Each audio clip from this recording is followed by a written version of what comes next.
그래서 오늘은 이제 소요리 문답으로 다시 돌아와서 좀 여러분들과 같이 말씀을 나누고 그러면 좋을 것 같아요. 제가 계속 이렇게 들고 있죠? 네, 그러고 있는데. 네. 오늘은 39문부터 42문까지를 다루려고 해요. 사실 이게 되게 방대해서 참 쉽지가 않았는데 저희가 이제 딱 정해놓은 부분들이 있어가지고 39문부터 42문까지 다루려고 하는데 여러분들이 그 오후 예배를 집중해서 잘 들으셨다면 뭔가 건너뛰었다는 느낌을 받으실 수 있어요. 37문, 38문을 이제 저희가 하지는 않았고, 근데 이제 그 작년부에서는 이제 박현진 목사님이 말씀을 전해주셨거든요. 그래서 그거 녹음 파일을 제가 받아서 그거를 업로드 해드릴 테니까 그거를 좀 이제 만약에 관심 있으면이 아니라 또 좀 들어주셨으면 좋겠고요. 네, 되게 좋은 내용이거든요. 그래서 꼭 좀 들어주시면 좋겠습니다. 네, 오랜만에 이제 소요리 문답으로 다시 또 하게 돼서 그간에 우리가 어떤 내용들을 좀 나누었는지를 먼저 같이 제가 좀 얘기를 해보고 그 다음에 이제 오늘 내용을 같이 나눠보면 좋겠는데요. 먼저 우리는 소요리 문답 1문에 대해서 제일 먼저 시작을 했었죠. 기억나시나요 혹시? 1문이 뭐였죠? 거짓말쟁이들. 네, 1문이 인간 최고의 목적은 무엇입니까? 였고요. 그때 답은 뭐였는지 혹시 기억나시나요? 하나님을 영화롭게 하고 영원토록 하나님을 즐거워하는 거였어요. 그러면 2문 기억나시나요? 네, 2문은 아마 잘 모를 거라고 생각했는데 하나님을 영화롭게 하고 즐거워하기 위해서 하나님이 우리에게 주신 법칙은 무엇입니까? 였습니다.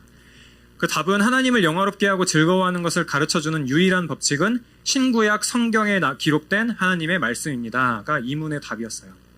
그리고 3문으로 이어지고 3문은 그렇다면 성경이 가르치는 바는 무엇입니까? 라고 물어옵니다.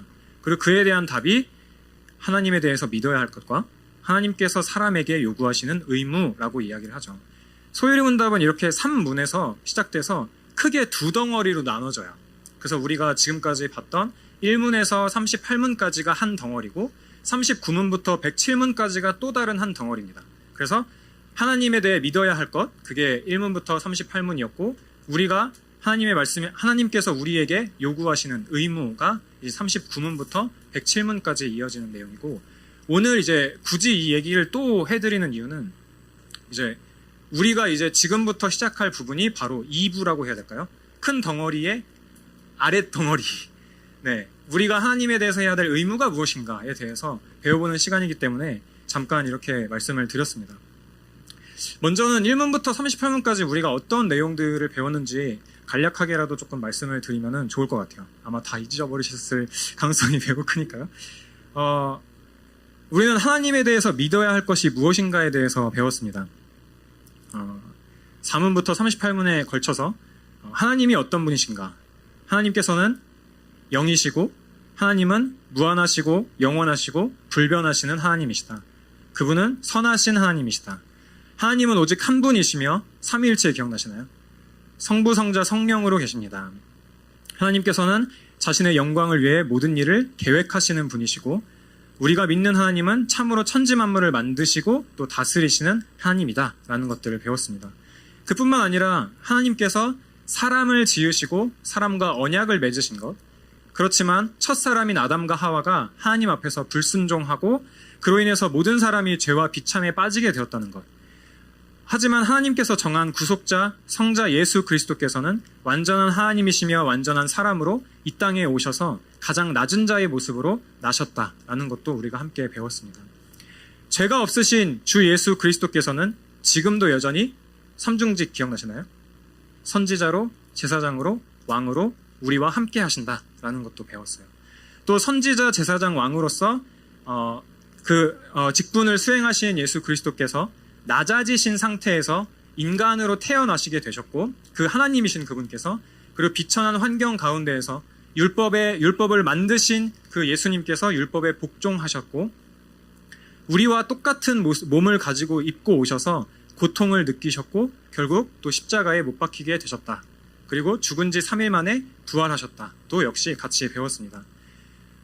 그리스도께서 죄인들을 위해서 이루신 자기 백성들을 이루신 그 구원에 대해서 어떻게 참여하게 되느냐에 대해서도 효과적인 부르심이라는 것들을 통해서 우리가 배웠어요. 성령께서 우리에게 적용해 주신다라는 것들 배웠죠. 성령께서 우리에게 믿음을 주시고 그리스도와 연합하게 하심으로 인해서 그리스도께서 행하신 일들을 우리의 것으로 허락해 주신다. 또 성령 하나님께서 우리에게, 저와 여러분들에게 행하시는 일들이 있었죠. 우리의 죄와 비참의 상태를 알게 하시고 지적으로 또 의지적으로 그리스도를 더욱더 알게 하고 우리의 의지를 새롭게 하심으로써 우리를 설득해서 복음 안에서 값없이 주어지는 예수 그리스도를 영접할 수 있게 성령 하나님께서 우리를 그렇게 도와주신다. 그로 인해서 의롭다 칭함을 얻게 되고, 칭의 기억나시나요? 박현진 목사님께서 설교해 주셨었는데 의롭다 칭함을 받고 자녀됨의 은혜를 누리며, 이것도 기억나시나요? 제가 설교했었는데 하여튼 네. 자녀됨의 은혜를 누리고 죄에 대하여 죽고 점점 죽고 의에 대해서 살게 되는 그러한 삶을 살게 된다. 그렇게 은혜를 받은 성도들은 하나님의 사랑에 대한 확신과 하나님을 기뻐함을 누리게 되고, 죽을 때에, 성도가 죽을 때, 이게 저희가 못 들은 내용인데, 성도가 죽을 때에 완전한 모습으로 영광 중에 들어가게 되고 또 부활할 때 하나님을 즐거워하면서 영원한 행복을 누리게 된다라는 것이 38문까지의 내용을 간추린 내용입니다. 아주 짧게 간추린 거죠. 그리고 이제 저와 여러분은 그럼 하나님께서 우리에게 요구하시는 의무가 무엇인가, 이 질문 앞에 서 있습니다. 소요리 문답을 공부할 때 이제 많은 분들이 말씀을 해주시는 게 뭐냐면은 구조를 보는 게 매우 중요하다라고 말씀을 하시더라고요. 문답을 물론 하나하나 살피면서 이제 계속해서 설교를 해 나아갈 거고, 저뿐만 아니라 여기 계신 황대준 목사님도 그리고 어딘가 계시는 서금옥 전사님도 이렇게 청년 2부 사역자들이 돌아가면서 이제 설교를 계속 하게 될 텐데요. 동시에 문답 하나하나를 살피지만 동시에 이제 넓은 시각으로 문답 전체의 구조를 보는 것도 상당히 중요합니다. 왜 소요리 문답은 우리가 하나님에 대해서 믿어야 할 바, 그리스도께서 행하신 일들을 먼저 기록하고 38문까지, 그리고 그 이후에 하나님께서 사람에게 요구하시는 바에 대해서 이야기를 하고 있을까요? 뭔가 이 소요리 문답을 만드신 분들께서 뭔가 의도를 가지고 이렇게 했을 거라는 생각이 들지 않으시나요? 그 이유에 대해서 윌리엄스라는 신학자는 이렇게 이야기를 합니다. 왜 신앙교육서는 우리에게 그리스도의 인격과 사역을 언급하고 나서야 비로소 율법을 이야기하는가? 그 이유는 그리스도가 율법보다 더 중요하기 때문이다. 만일 신앙교육서가 율법을 먼저 말하게 되면 우리가 율법으로 구원을 받을 수 있다는 생각을 갖게 될지도 모른다. 두 번째 이유는 예수님이 우리를 구원하신 이후로도 우리는 율법을 잊을 수 없기 때문이다. 그렇습니다. 우리가 아주 오랫동안 배워왔었던 것처럼 그러나 계속해서 우리들의 유혹을 주는 것 중에 하나는 우리가 우리의 행위로 구원을 얻을 수 있겠다라는 그런 착각입니다. 우리가 행위로 인해서 우리가 구원을 받을 수 없기 때문에 소요리 문답을 구성하고 만드는 신학자들도 이 구성에 따라서 이렇게 만든 거예요. 우리가 하나님께서 믿어야 될 것이 무엇인지, 그리고 우리가 해야 할 의무가 무엇인지에 대해서 그렇게 나눴던 것입니다. 그리스도께서 행하신 일들을 먼저 배치하고 그 이후에 십계명을 둠으로써 우리가 구원을 받기 위해서 계명을 지키는 게 아니라는 것을 우리에게 또 가르쳐주고 있는 거죠. 구조를 통해서도 우리는 배울 수 있는 것들이 분명히 있는 것입니다. 이런 이해를 바탕으로 39문을 보면 좋겠는데요. 39문은 하나님이 인간에게 요구하시는 것은 무엇입니까? 라고 물어보고 있어요. 같이 한번 읽어볼까요? 시작. 하나님이 인간에게 요구하시는 것은 하나님이 계시하는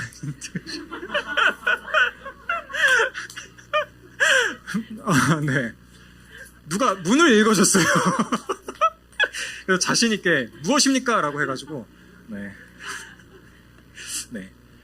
갑자기 죄송해요. 갑자기 순종이라는 단어가 등장을 하죠. 우리에게 요구하시는 게 뭡니까? 라고 했을 때 하나님께서 인간에게 요구하시는 것이 하나님이 계시하신 뜻에 순종하는 겁니다. 라고 이야기를 하고 있어요. 아니 뭔가 지금까지 계속 하나님께서 다 주시고 은혜로 거저주시고 그런 뭔가 은혜를 얘기한 것 같은데 갑자기 순종을 요구하다니 이게 도대체 무슨 질문인가 할 수 있겠지만 하는 생각과 함께 의문이 들 수 있죠. 그럼 도대체 무엇에 순종을 하라는 건가? 하나님께서. 죄송합니다. 네. 당사자와 눈이 마주쳤어요. 네. 무엇에 순종해야 합니까? 라고 생각을 했을 때 소요리 문답은 우리에게 하나님이 계시하신 뜻이라고 이야기합니다. 우리는 삶에서 여러 방편을 통해서 여러 그 삶의 시기 가운데에 하나님의 뜻을 구하곤 합니다. 저도 역시 마찬가지고요. 여러분도 마찬가지였을 거예요. 하나님, 제가 도대체 어디로 가야 됩니까? 어떤 길로 가야 됩니까? 이 회사가 그 회사입니까? 혹은 이 사람이 그 사람입니까? 여러 가지 선택의 기로에 서게 되고, 때로는 뭔가 하나님의 좀 이렇게 뭐라 해야 될까요? 사인? 그런 것들을 구하기도 하죠. 알려주세요, 저한테. 뭔가 그 마음을 주세요. 느낌을 주세요. 라는 식으로 하나님께 여쭈어 보기도 합니다. 모든 일을 행함에 있어서 하나님의 뜻을 구하는 것은 우리를 지으신 분이 하나님이라는 것을 고백하는 것과 같습니다. 그래서 그렇게 생각하고 고민하는 것은 정말 좋은 거예요. 하지만 성경에 명확하게 나타난 하나님의 뜻을 무시한 채로 느낌만을 가지고 순종할지 말지를 결정하는 것은 매우 위험하다고 할 수 있겠죠. 그래서 소요리 문답에서는 하나님이 계시하신 뜻이라고 명확하게 이야기를 하고 있는 겁니다. 우리는 순종이라는 단어를 들을 때 여러분들이 어떻게 느끼셨을지 잘 모르겠어요. 보통 순종이라고 했을 때 좀 민감하게 받아들일 수 있죠. 도대체 어떤 명령이라는 게 분명히 존재할 거 아니에요. 순종을 하려면. 순종이라는 단어에 대해서 우리가 민감하게 여기게 되거나 그런 이유는 이 시대가 가지고 있는 정신이 굉장히 주관적이기 때문입니다. 많은 사람들이 옳고 그름을 결정하는 것의 기준을 다른 어떤 것보다도 자기 자신에게 주기 때문이에요. 자신의 신념에 맞지 않는 법을 지키는 것에 대해서 매우 거리껴하고 꺼려하면서도 자신과 맞지 않는 남에 대해서 정죄하는 것 역시도 거리낌이 없습니다. 내가 가진 옳고 그름을 판단할 수 있는 기준이 내가 최고라고 나를 최고의 위치에 두기 때문에 이러한 일들이 생기는 겁니다. 저와 여러분은 시대의 영향을 받고 있고 그것을 피할 수 있는 사람은 없습니다. 그리고 그것은 우리들만의 이 시대만의 도덕적인 코드를 주죠. 그 코드는 때로는 이전보다 더한 성적인 방종을 주기도 하고요. 이전보다 더 생명을 가볍게 여기기도 합니다. 그렇기 때문에 시대가 뒷받침하는 도덕적 코드가 아닌 다른 것에 순종을 한다는 것에 대해서 우리는 거부감을 느끼기가 쉽습니다. 이게 우리 안에 있는 계명 혹은 명령들, 하나님의 명령을 대할 때에 자연스럽게 느껴지는 그런 거부감이죠. 그렇지만 이 시점에서 우리는 이 명령을 우리에게 주신 분이 누군지에 대해서 생각을 해볼 필요가 있습니다. 계명을 우리에게 허락하신 분, 그분은 어떤 분이십니까? 1문부터 38문까지 잠깐 훑어오면서 여러분들에게 짧게 설명을 드렸던 것처럼 하나님께서는 참으로 천지 만물을 지으신 하나님이십니다. 하나님께서 저와 여러분들을 다스리시는 하나님이시고 그분의 뜻에 맞게 저와 여러분을 빚어가실 그럴 분이십니다. 그분은 참으로 우리들의 창조주이고 우리는 그분의 피조물입니다. 하나님의 존재하심과 지혜와 능력과 거룩하심, 공의와 선함, 진실함은 참으로 무한하고 영원하고 불변합니다. 인간은 한계가 분명하고 명확하지만 하나님께서는 한계가 전혀 없으시고 그 어떤 것에도 제한을 받지 않으십니다. 하나님은 어디에나 단일한 존재로 계시고 우리는 이 시간이라는 것 안에서 시간 속에서 시간의 제약을 받고 살아가지만 하나님께서는 시간을 초월하시고 장악하고 지배하십니다. 우리는 다른 존재에 우리는 어떤 다른 것들에 기대어서 의지해서 의탁해서 살아가지만 하나님만이 스스로 살아계신 하나님이십니다. 그 하나님께서 성도들이 어떻게 살지를 가르쳐 주셨고 그것의 요약이 십계명이라고 이야기를 하고 있습니다. 앞에서 말씀드렸던 것처럼 우리는 계명을 지킴으로 구원을 얻는 것이 아닙니다. 계명을 지킴으로 하나님의 자녀로 뭔가 더 특별하게 용납되거나 그런 것도 아니죠. 오직 그리스도 예수를 믿음으로 구원을 받습니다. 하지만 우리가 많이 간과하고 있는 것 중에 하나는 동시에 성경 어디를 봐도 예수 그리스도를 믿으니 계명을 무시해도 된다라고 말하지는 않는 점입니다. 하지만 우리가 얼마나 이 십계명을 대할 때에 얼마나 가볍게 여겼는지 조금 생각해 볼 필요가 있는 것 같아요. 우리가 만약에 지금 당장 그 계명의 영향을 어떤 영향도 받지 않고 신앙생활을 한다면 어떤 일이 생길까요? 갑자기 우리 안에 있는 그 어떤 도덕법이고 뭐고 다 사라져 버린다면 지금 이 순간 다 사라져버린다면 한 가지 확신할 수 있는 것은 정말 아수라장이 될 거라는 겁니다. 여러 일들이 일어날 거고요. 우리는 지금도 그러했던 것처럼 계속해서 우리 안에 우상을 대놓고 만들기도 할 거고, 점점 성경이 말하는 하나님이 아니라, 성경이 말하는 참 하나님이 아니라 우리 자신이 만든 하나님을 믿게 될 것입니다. 우리의 취향에 따라서 만들어진 하나님을 섬기게 될 겁니다. 만약에 그렇게 된다면 우리가 계속해서 계명을 그냥 깡그리 무시한 채로 우리가 신앙생활을 하게 되고, 그렇게 왜곡된 하나님을 우리가 믿고 있다면, 거짓된 하나님을 믿고 있다면 그 하나님이 과연 저와 여러분에게 참된 안식을 줄 수 있을까요? 시편 119편을 보면 시인이 이렇게 애정어린 말로 하나님의 법을 노래하고 있습니다. 119편 97절입니다. 내가 주의 법을 어찌 그리 사랑하는지요. 내가 그것을 종일 작은 소리로 읊조리나이다. 주의 계명들이 항상 나와 함께하므로 그것들이 나를 원수보다 지혜롭게 하나이다. 내가 주의 증거들을 늘 읊조림으로 나의 명철함이 나의 모든 스승보다 나으며 주의 법도들을 지킴으로 나의 명철함이 노인보다 나으니이다. 내가 주의 말씀을 지키려고 발을 금하여 모든 악한 길로 가지 아니하였사오며 주께서 나를 가르치셨으므로 내가 주의 규례들에서 떠나지 아니하였나이다. 주의 말씀의 맛이 내게 어찌 그리 단지요. 내 입에 꿀보다 더 다니이다. 주의 법도들로 말미암아 내가 명철하게 되었으므로 모든 거짓 행위를 미워하나이다. 본문의 앞부분은 감탄사로 시작합니다. 저는 그냥 내가 주의 법을 어찌 그리 사랑하는지요 라고 읽었지만, 오! 내가 주의 법을 어찌 그리 사랑하는지요. 내가 그것을 종일 작은 소리로 읊조리나이다. 이렇게 매 절마다 오가 있는 거예요. 웃기죠? 웃긴 게 아니라, 웃긴 게 아니에요, 여러분. 그렇게 이렇게 감탄사를 계속 넣고 있습니다. 이 스프롤 목사님은 이렇게 이야기를 합니다. 율법을 내게 어떻게 적용하는가라는 제목의 그 기사에서요, 이렇게 이야기를 하세요. 여러분들은 이렇게 말하는 기독교인을 본 적이 있는가? 기독교인으로서 내가 제일 사랑하는 거는 하나님의 율법이야. 스프롤 목사님은 봤다고 대답을 했을까요? 못 보셨대요. 이렇게 대답을 하는 사람을 자기는 본 적이 없다. 그러나 율법에 대해서, 하나님의 율법에 대해서 공부하면 공부할수록 우리는 왜 기독교인이 하나님의 율법에 대해서 더 깊은 감사와 애정을 느끼지 않는지 의아함을 느끼게 될 것이다. 이어서 이렇게 말씀하십니다. 구약 성경 속 성도들의 삶에서 기쁨의 초점이었던 말씀, 그러니까 율법을 지금 와서 경멸하거나 무시하도록 만드는 게 그리스도의 삶 자체와 그분의 사역이었다는 게 말이나 될까? 또 이렇게 이야기를 해요. 오늘날 교회에서 우리가 이야기를 하죠. 고백을 하죠. 오 예수님, 내가 당신을 사랑합니다. 이런 열정적인 목소리를 내는 기독교인을 만나는 것은 어렵지 않다. 그러나 주 예수님은 우리의 이런 말에 뭐라고 응답하실까? 초기 교회의 그분의 말씀은 오늘날 우리에게 하시는 말씀과 다르지 않다 라고 하면서 요한복음 14장 15절을 인용해 주세요. 뭐냐면, 너희가 나를 사랑하면 나의 계명을 지키리라.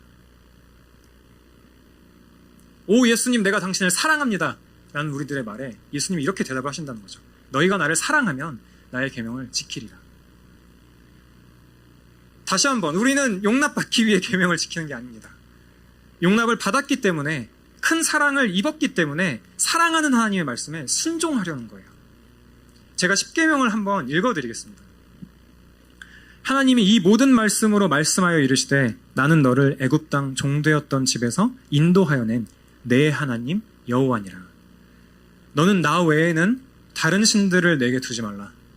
너를 위하여 새긴 우상을 만들지 말고, 또 위로 하늘에 있는 것이나 아래로 땅에 있는 것이나 땅 아래 물속에 있는 것의 어떤 형상도 만들지 말며 그것들에게 절하지 말라. 그것들을 섬기지 말라. 너는 내 하나님 여호와의 이름을 망명되게 부르지 말라. 안식일을 기억하여 거룩하게 지키라. 내 부모를 공경하라. 살인하지 말라. 간음하지 말라. 도둑질하지 말라. 내 이웃에 대해서 거짓 증거하지 말라. 내 이웃의 집을 탐내지 말라. 우리가 앞으로 배울 십계명을 예수님께서는 마태복음에서 이렇게 요약해 주십니다. 내 마음을 다하고 목숨을 다하고 뜻을 다하여 주 너의 하나님을 사랑하라 하셨으니 이것이 크고 첫째 되는 계명이요 둘째도 그와 같으니 내 이웃을 내 자신과 같이 사랑하라 하셨으니 이 두 계명이 온 율법과 선지자의 강령이니라. 결국 십계명이 명하는 것은 무엇입니까? 하나님을 사랑하고 이웃을 사랑하라. 우리는 누군가를 사랑할 때에 그 사람을 어느 정도 구속하게 됩니다. 만약 연인 사이에서 예를 들어서 이렇게 이야기를 한다고 한번 생각해 보세요. 저는 당신을 사랑해요. 하지만 당신의 자유를 침해하고 싶진 않아요. 당신이 밤 늦게 누구를 만나든 누군가와 며칠 동안 여행을 다녀오든 저는 전혀 상관이 없어요. 저는 당신을 구속하고 싶지 않거든요. 그렇지만 당신을 사랑해요. 뭔가 어떤가요, 여러분?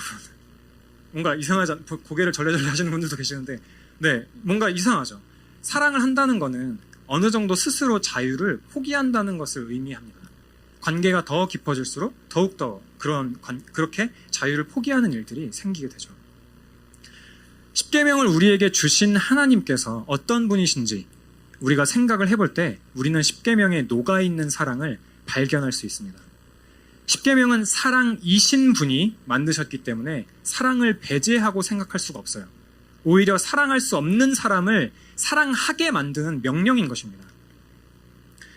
사랑이 자유를 희생하게 한다는 것을 생각해 볼 때 그리스도께서 우리에게 행하신 일들을 우리는 떠올려 볼 수 있습니다. 팀 켈러의 말을 제가 인용을 해드릴게요. 기독교의 하나님은 성육신과 대속사역이라는 가장 극단적인 방식으로 인간에게 자신을 맞췄다. 예수 그리스도를 통해 하나님은 유한한 인간, 고통을 겪고 죽음을 당할 만큼의 연약한 존재가 되었다. 십자가에 달려 인간의 한계, 죄인이라는 한계를 받아들였으며 인류를 용서하기 위해 대신 죽었다. 그리스도를 통해 하나님은 한없이 심오한 방식으로 우리에게 이야기한다. 너희들에게 맞춰주마.